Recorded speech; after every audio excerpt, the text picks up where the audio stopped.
Donc on a vu le volant, on va dire très, très humain du magasin. On va aller sur un volant qui est le volant plutôt digital du magasin.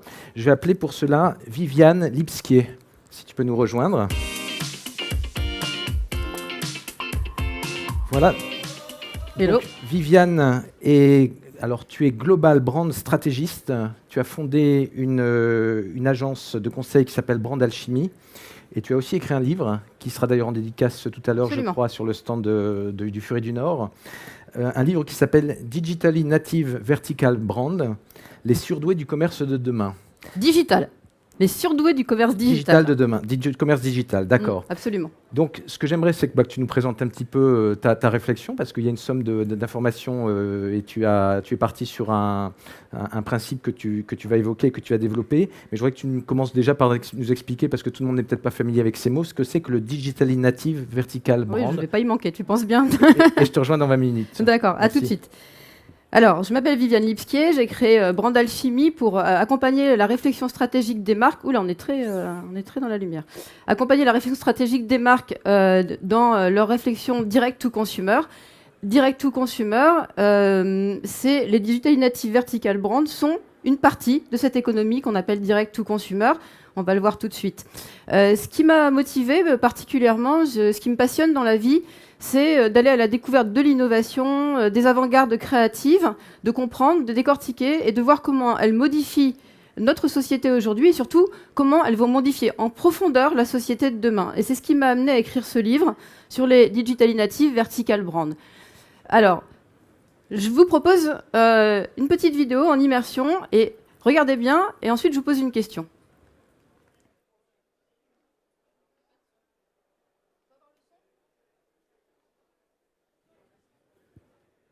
Est-ce qu'on peut avoir le son en régie?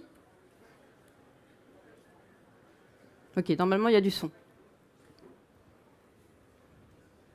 Un très joli son, très jolie musique.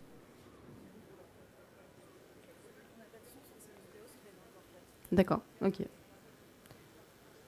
Ok, du coup, j'ai un peu loupé mon effet. Néanmoins, qu'est-ce que vous pensez que c'est qu'est-ce que c'est comme support à votre avis, ce que je vous ai montré comme image là à l'instant? Allez-y, répondez, il n'y a pas de mauvaise réponse. Une idée, quelqu'un? En général, quand je monte cette vidéo, on me dit c'est une pub. Vous pensez que c'est une pub? Oui? Ouais. C'est pas une publicité, c'est la homepage d'une Digital Native Vertical Brand qui s'appelle Away. Away qui vend des bagages, mais qui vend surtout l'envie de partir loin, de partir en voyage le plus vite possible. Le déclenchement du voyage du week-end. Et cette homepage, ce site web, est extrêmement complet en fait. C'est un site média sur lequel on va trouver un maximum d'informations, un maximum d'extensions de sites médias. Vous voyez ici, par exemple, il y a un journal de voyage, il y a la packing list d'un certain nombre d'individus, d'influenceurs, qu'est-ce qu'ils prennent, qu'est-ce qu'ils mettent dans leur valise pour partir en vacances. Il y a un guide local des destinations locales. Away a également un magazine papier qu'elle distribue, un mensuel papier qu'elle distribue ou qu'elle envoie avec les valises. Elle a un podcast, mais elle a une infinité en fait sur son site déjà d'éléments de storytelling et qui vont vous raconter bien autre chose que simplement le produit. On n'est vraiment pas sur en fait, on n'essaie pas de vendre un produit, on est sur un univers de marque. Et c'est ça déjà à la base, que veut dire Digitally Native. Ça ne veut pas dire qu'on s'adresse à la génération des Digital Natives, loin de là. Ça veut dire que génétiquement, on est une marque digitale qui va s'exprimer prioritairement et qui va vendre, qui va exprimer son storytelling sur Internet. Ce qui veut dire aussi que si toutes les transactions et tout le storytelling sont majoritairement faits sur l'Internet, alors on est dans une vraie révolution de la réflexion, puisque si jamais la marque décide, ce qui n'est pas une évidence, d'aller en physique, en brick and mortar, alors à ce moment-là, c'est le brick and mortar qui devient l'extension du point de vente, du point digital, et c'est la concrétisation, le point physique devient la concrétisation physique de l'expression digitale. Ça, c'est vraiment très important à comprendre. Les Digitally Native sont nés, c'est un business model très différent de ce qu'on connaît habituellement, qui est né en 2007 et qui a été inventé par Andy Dunn, le fondateur de Bonobos. Andy Dunn était en MBA à Stanford, donc dans la Silicon Valley, très influencé, très geek par les startups digitales, les startups technologiques. Et il est parti d'ailleurs de l'idée qu'il allait faire une start-up technologique qui allait vendre un produit de biens de consommation. Ça, c'est vraiment la grande nouveauté. Jusqu'à présent, ça n'existait pas. Il y avait des sites de e-commerce qui étaient des extensions de marque ou des plateformes qui vendaient les produits des autres, mais il n'y avait pas une start-up technologique qui vendait des produits physiques. Ces deux constats, puisqu'en fait, il venait du monde de l'audit, du retail, il avait deux constats, en fait. Le premier, visiblement, le retail n'a pas beaucoup évolué depuis 100 ans. On a toujours les mêmes techniques de vente. C'est relativement boring. Il ne se passe pas grand-chose en magasin. Et les vendeurs sont quand même beaucoup plus occupés, comme tu le disais tout à l'heure, justement, à replier les piles et à faire attention que l'assortiment soit nickel, plutôt qu'à s'occuper du client. En tout cas, c'est prioritaire. Et la deuxième chose, c'est que le e-commerce, c'est un métier extrêmement difficile. Si votre site est une extension de marque, il ne s'y passe pas grand-chose. Les fiches produits sont très figées. Il vaut mieux faire de la vente par correspondance et vous avez un vrai service client. Sur un site internet, pas grand-chose. Et si vous vendez les produits des autres, à ce moment-là, il faut vendre massivement pour des marges ridicules. Et du coup, c'est un métier très difficile. Donc, il a décidé d'inventer ce qu'il appelle le modèle Digitally Native Vertical Brand. Donc, Digitally Native, vous avez compris. Vertical Brand, en fait, c'est tout simplement un circuit court comme Zara, où on supprime les intermédiaires en amont et en aval, donc les fournisseurs et les distributeurs, grossistes, etc., pour finalement gérer toute la chaîne de valeur en interne et avoir un minimum de stock, ce qui permet quand même, quand on a un stock centralisé, un seul stock pour la boutique digitale. Quand on va en physique, c'est quand même assez intéressant d'avoir un stock centralisé plutôt que d'avoir des différents stocks et de devoir se prendre la tête pour savoir comment on va faire pour unifier le stock physique et le stock digital. Il décide aussi, puisqu'il n'a pas d'intermédiaire en amont, qu'il peut vendre les produits à ce qu'il appelle le prix juste, donc de mettre fin en fait aux sollicitations incessantes vis-à-vis des clients, de leur demander des promotions, des soldes, etc. Donc si le prix est déterminé et qu'il est juste une fois pour toutes, il n'y aura pas de réduction. Okay, de la même manière, on va éviter un maximum les retours des distributeurs.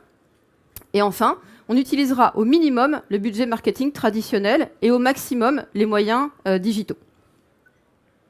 Donc, il rencontre Brian Spally, qui lui dessine des pantalons. Ils sont tous les deux footballeurs américains. Et donc, les pantalons, déjà à la base, c'est un problème.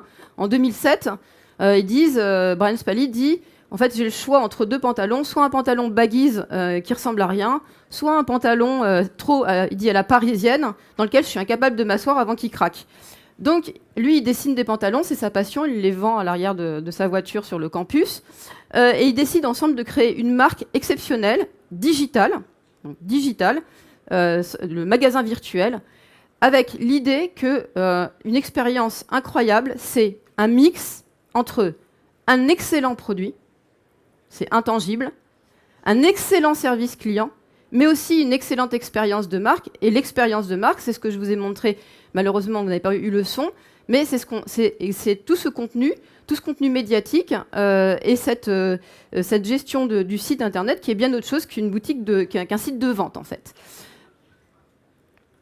Alors, le service client, il est très inspiré d'une grande marque digitale qui est née en 1995, qui s'appelle Zappos, qui est à peu près ce qui se fait de mieux en matière de service client. Tony Hsieh, le fondateur de Zappos, a créé l'expression le customer wow, ce qui signifie que en fait, votre client à votre contact doit pouvoir exprimer un wow de satisfaction parce que vous avez dépassé ses attentes. Voilà, c'est wow. Et donc, il décide de créer ce service client qu'il appellera les ninjas. Et les ninjas ne sont pas incentivés aux ventes, mais à l'écoute, à la manière dont ils vont savoir être empathiques et à la manière dont ils vont pouvoir remonter les informations, échanger avec les clients. Donc, à l'époque, en 2007, ça se passait essentiellement sur Facebook et sur Twitter. voire par téléphone, et ils sont au service des clients. Ils ont le droit de leur consacrer autant de temps qu'ils veulent. Un des exemples que donne très souvent le fondateur de Bonobo, c'est de dire un jour, il y a un gars qui a appelé pour dire qu'il avait besoin donc d'un pantalon, et le ninja lui dit « mais c'est pourquoi faire ?» Elle lui répond « c'est pour mon anniversaire. »« Ah d'accord, tu fêtes ton anniversaire. Et qu'est-ce que tu vas faire pour ton anniversaire ?»« Je sais pas, j'ai pas encore d'idée, j'ai des potes, etc. » « Tu veux qu'on t'organise ton anniversaire ?» Et le ninja a le budget et il a la décision en autonomie de créer l'anniversaire pour le client. En 2012, Andy Dunn décide d'ouvrir sa première boutique physique parce que les clients la réclament, parce que en fait, ils viennent déjà essayer les pantalons. Il avait encore que des pantalons, c'était monoproduit encore à l'époque.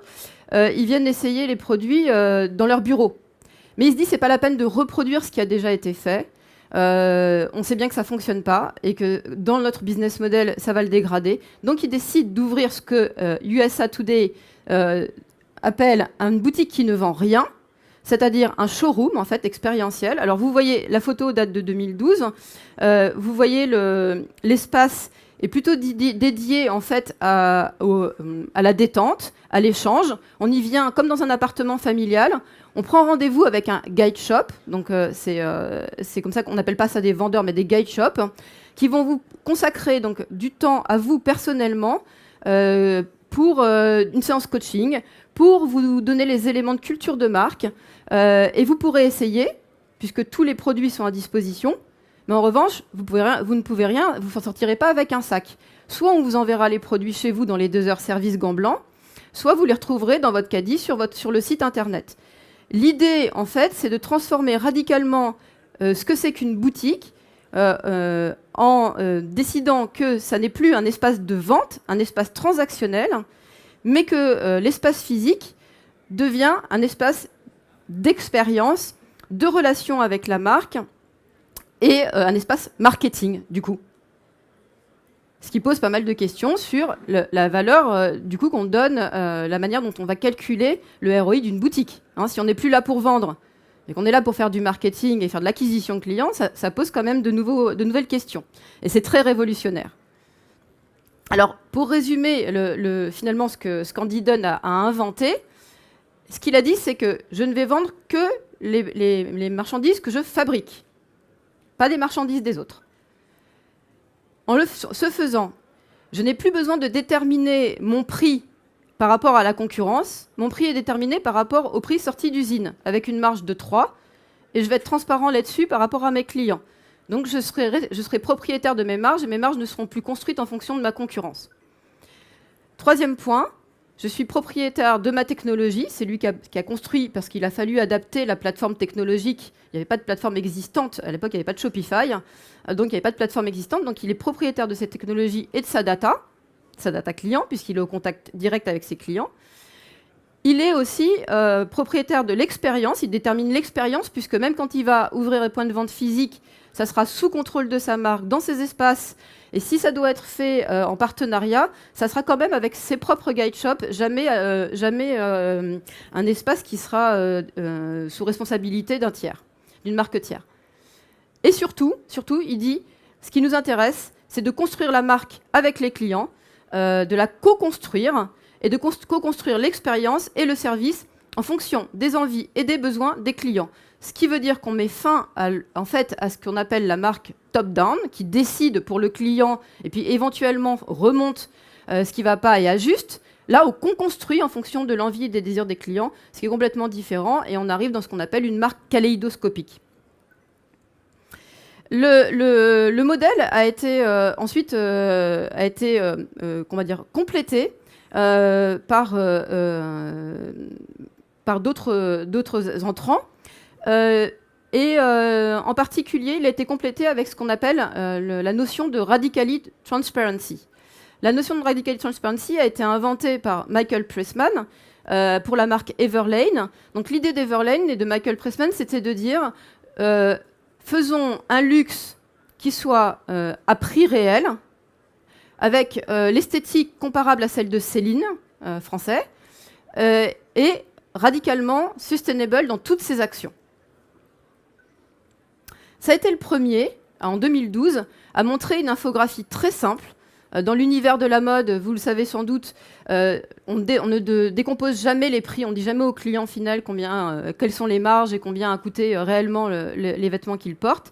Et lui, il a pris le parti de dire on va aller derrière le rideau et on va leur montrer. Donc, pour la première fois, il a montré cette infographie où il décompose à la fois le prix de composition du vêtement, et il dit nous, pour un t-shirt blanc équivalent en qualité à Céline, on obtient un prix sorti d'usine à 6,70 $, on va vous le vendre 15, alors qu'un retailer traditionnel, avec ses marges, va vous le vendre 50. Donc c'est révolutionnaire, mais c'est tellement simple que les clients adhèrent automatiquement. Et cette infographie aujourd'hui, vous la trouvez sur quasiment tous les sites des Digital Native Vertical Brand, que ce soit de la mode ou que ce soit des biens de consommation courants. C'est une vraie révolution, et c'est une révolution qui impacte aujourd'hui tous les retailers. Parce que si une start-up est capable de faire ça, et de tracer ses produits et de montrer ses prix, de décomposer ses prix, alors a fortiori, un retailer et un géant de la vente doit pouvoir le faire. Pour aller encore plus loin, ils étaient les premiers à montrer, en dehors du luxe, les usines, les points de fabrication. Donc il y a une carte sur le site d'Everlane dans laquelle vous pouvez voir où est fabriqué exactement et voir les photographies des usines dans lesquelles sont fabriqués vos produits. Ce qui, là aussi, est révolutionnaire, puisque le sourcing est quelque chose d'extrêmement confidentiel dans nos métiers. Pour aller encore plus loin, sur Snapchat, tous les jeudis, si vous êtes abonné au compte Snapchat de la marque, vous pouvez poser toutes les questions que vous voulez à ces deux personnes, qui sont les mêmes depuis le début, ces deux collaborateurs, et qui vont en fait se balader dans les usines, dans les bureaux, et répondre à toutes les questions en toute transparence. Quand Everlane est allée en physique, évidemment qu'elle a voulu que cet univers de marque, que cette manière de faire et ce discours se répercutent. Donc encore une fois, on part bien du digital pour aller au physique. Et donc dans son premier pop-up, elle a fait un univers entièrement transparent. Vous voyez tout par les vitrines. Et elle a décomposé, montré les prix et les provenances de chaque élément qui composait le pop-up shop, y compris les éléments constitutifs du décor, de quel bois ils étaient faits, etc., où ils avaient été achetés et quelle provenance ils étaient. Et évidemment, le pop-up ne sert pas à vendre, mais vous l'avez compris, il sert à créer des expériences. Alors ça peut être des conférences, des cours de yoga, suivant l'ADN de marque. Là, c'est la première boutique physique qui a un showroom aussi, où il y a, contrairement à Bonobos, une partie de l'assortiment, mais pas tout. L'idée, c'est que les gens viennent, essayent, rentrent au contact avec la marque, avec la culture de la marque, et le plus vite possible aillent sur le digital, une fois qu'ils ont pris la réassurance physique. Et là aussi, vous pouvez prendre une heure de leçon, une heure de styling avec une coach. Ce sont des marques qui, dans leur ADN, challengent le statu quo. Je vais vous parler très rapidement de Warby Parker. Warby Parker s'est posé face à Luxottica, qui est le leader international de la lunette, en disant comment se fait-il qu'une lunette coûte aussi cher aujourd'hui, une paire de lunettes coûte aussi cher si vous passez sans les remboursements, et ont décomposé le prix de vente, ont adopté le business model Digitally Native Vertical Brand que vous connaissez maintenant, donc sans intermédiaire en amont, en aval, et sont arrivés finalement à pouvoir proposer des lunettes au public au prix de 95 $ versus 200 $ pour Luxottica sans les verres. 95 $, c'est avec les verres. Mais ce qui est intéressant chez Warby Parker, c'est qu'ils ont pris en charge sur le site, et c'est là qu'on parle d'expérience, l'ensemble du parcours client pour le lui faciliter. Parce qu'il n'y a rien de plus difficile que d'acheter des lunettes en ligne. Déjà, en physique, c'est compliqué, mais alors en ligne, ça l'est encore plus. Donc, ils ont essayé d'inventer comment simplifier l'expérience pour le client le plus possible. Déjà, en expédiant les paires de lunettes, au choix, 5 paires de lunettes à la maison, vous les essayez chez vous tranquillement, vous les renvoyez vous renvoyez les paires à essayer, et si vous en gardez, on vous les fait fabriquer, on vous les expédie. Vous avez un questionnaire en ligne, évidemment, pour vous aider en entonnoir, pour vous aider à choisir en fonction de votre physionomie. Ils ont mis au point aussi, ils ont développé une application iPhone pour vous aider aussi à mesurer les écarts entre les yeux. Ici, parce qu'une des étapes la plus importante, c'est la prise de mesure. Donc, à la maison directement avec votre laptop et juste une carte de crédit. Et l'essayage virtuel, hein, qui est sorti il y a 15 jours, donc avec votre voilà. Donc vous pouvez essayer de manière en réalité virtuelle vos paires de lunettes.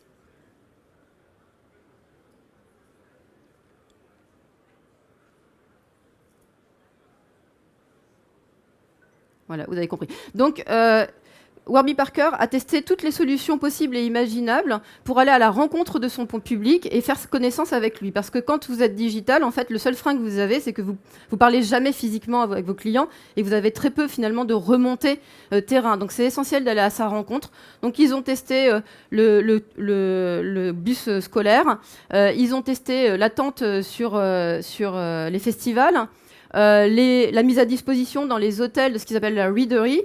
Qui est un dispositif où vous avez à la fois des livres et des paires de lunettes à essayer. Et si vous avez envie de les acheter, vous allez sur le site. Il n'est jamais question de les acheter sur place. Et ça, c'est leur showroom. Donc là, l'idée du showroom, c'est en fait très emprunté au l'Apple Store. Ils sont vraiment repartis de l'idée de l'Apple Store. D'ailleurs, ils se sont fait aider pour la réflexion sur cette boutique de Michael Drexler, qui avait repensé repensé les magasins Gap et verticalisé Gap. Qu'on appelle le prince du retail.